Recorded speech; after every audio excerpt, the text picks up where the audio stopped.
Noruega en boca de tots. Noruega per tot arreu. Tot el món parla de Noruega. I em vaig trobar Noruega. I em vaig trobar la platja i el riu. Un riu que travessava la ciutat com un ganivet, de banda a banda. Una platja que pujava per l'escala i travessava el corredor, i s'amagava, i fugia furtiva cap als carrers empedrats. Noruega l'ha escrita un xiquet que es desvetlla al caliu de l'estiu. Rafael La Huerta Llúfera és xiquet i platja, i riu, i pedres, i escala.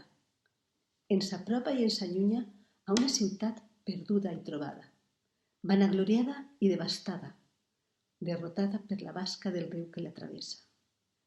Noruega és València. I així està la gran novel·la de la València oblidada.